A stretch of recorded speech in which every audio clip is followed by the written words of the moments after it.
नमस्कार, मी ओम सुभाष पाटील, प्रगती computer typing institute Dharashiv. तर विद्यार्थी मित्रांनो, आजच्या या व्हिडिओमध्ये आपण मराठी 40 वर्ड्स पर मिनिट या विषयाचे स्टेटमेंट क्वेश्चन या ठिकाणी पाहणार आहोत. तर प्रथमतः आपल्याला हा स्टेटमेंटची हेडिंग जी आहे ना ती B3मध्ये या ठिकाणी B3 या कॉलममध्ये आपल्याला टाईप करून घ्यायचं आहे. त्यानंतर त्याच्या खाली आल्यानंतर आपल्याला B4मध्ये आकडे हजारात, म्हणजे आपल्याला जो राईट साईडला क्वेश्चन दिला आहे तशा पद्धतीनं आपल्याला ज्या राईट साईडला क्वेश्चनमध्ये काय दिलेलं आहे ते या ठिकाणी B4मध्ये टाईप करून घ्यायचं आहे. त्यानंतर B5मध्ये अनुक्रमांक, त्यानंतर Cमध्ये या ठिकाणी आपल्याला कामाचे नाव करायचं आहे. D कॉलम आहे तो त्या ठिकाणी ब्लँक राहू द्यायचा. पुन्हा त्यानंतर E कॉलमवरती या ठिकाणी यायचं आहे आणि पुन्हा आपल्याला जसं या ठिकाणी स्टेटमेंटच्या क्वेश्चनमध्ये दिलेलं आहे तशा पद्धतीने आपल्याला या ठिकाणी टाईप करून घ्यायचं आहे. आता मला या ठिकाणी स्टेटमेंटच्या क्वेश्चनमध्ये पुरुष मजुरांची संख्या या ठिकाणी दिलेली आहे, तर मी तशा पद्धतीने या ठिकाणी टाईप करून घेतलं.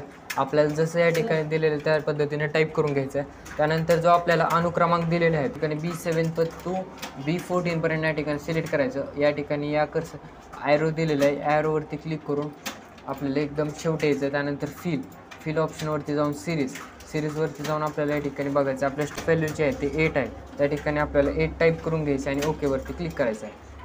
त्यानंतर आता आपल्याला साईज आहे त्या ठिकाणी अंदाजे या ठिकाणी वाढून घ्यायचे. आता सी कॉलम या ठिकाणी आपल्याला अंदाजे वाढून घ्यायचं. त्यानंतर D कॉलम जो आहे या ठिकाणी बारका करून घ्यायचा. पुन्हा त्यानंतर EFGH हे चारी सिलेक्ट करायचे. या चारीला एकदाच जर आपण कॉलमला आवडले तर चारी कॉलमचे त्या ठिकाणी सेम या ठिकाणी साईज होते.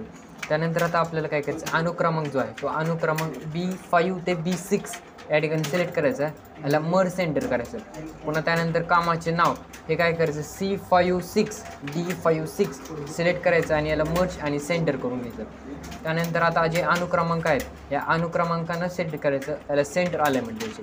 पुन्हा त्या ठिकाणी कामाचे नाव या ठिकाणी जे आपण केलेत यांचं काय करायचं, यांना लेफ्ट अलाइनमेंट देऊन इन्क्रीज इंडेंटवरती या ठिकाणी आपल्याला एकदा क्लिक करायचं आहे.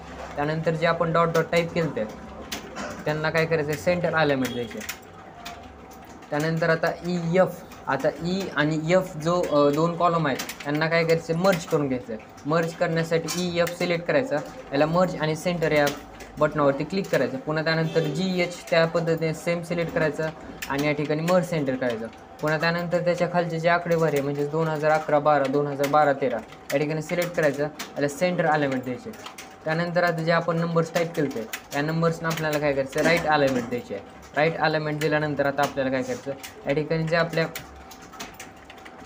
टेबलची जी हेडिंग आहे या टेबलच्या हेडिंगला फक्त सिलेक्ट करायचं, याला बोल्ड करून घ्यायचं. बोल्ड केल्यानंतर याला ऑल बॉर्डर ही कमांड अप्लाय करायची.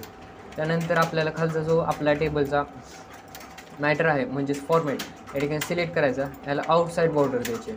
आउटसाईड बॉर्डर दिल्यानंतर अनुक्रमांकला या ठिकाणी सिलेक्ट करायचं, याला आपल्याला काय करायचं, राईट बॉर्डर देऊन द्यायचे आहे.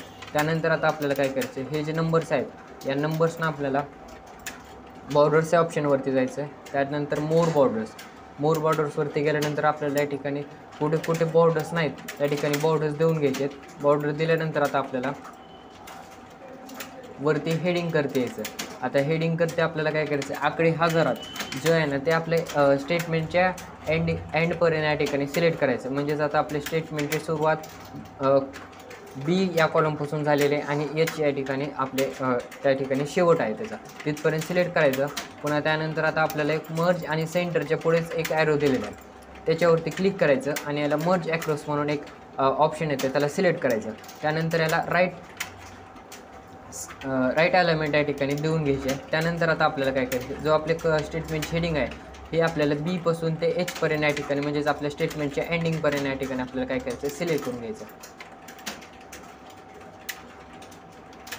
स्टेटमेंटच्या एंडिंगपर्यंत सिलेक्ट केल्यानंतर याला काय करायचं, आपल्याला बोल्ड आणि अंडरलाईन करून घ्यायचं. त्यानंतर याला मर्ज आणि सेंटर करायचं आहे आणि याची साईज आपल्याला किती 16 ठेवायची आहे. 16 ठेवून घेतल्यानंतर आता आपल्याला पूर्ण जो आपला स्टेटमेंट आहे हा स्टेटमेंट काय करायचा, सिलेक्ट करायचा, याला या ठिकाणी मिडल अलाइनमेंट देऊन घ्यायची आहे. पुन्हा त्यानंतर आता आपल्याला काय करायचं, प्रश्नांकडती वळायचं आहे. तर आपल्याला या ठिकाणी मेन 4 प्रश्न या ठिकाणी विचारले आहेत. आपल्याला काय सांगितलं, पहिल्या क्वेश्चनमध्ये 2011-12 मधील पुरुष मजुरांची ॲव्हरेज संख्या सेल E50मध्ये दाखवा. आपल्याला 2011-12चा हा कॉलम जो आहे याच्यामध्ये पुरुष मजुरांची संख्या आपल्याला E15 या कॉलममध्ये आपल्याला दाखवायची आहे. त्यासाठी आपल्याला काय करायचं आहे, फॉर्म्युलाज या ऑप्शनवरती जायचं. त्यानंतर फंक्शन लायब्ररी, ॲटोसमवरती ॲव्हरेजवरती हे करायचं.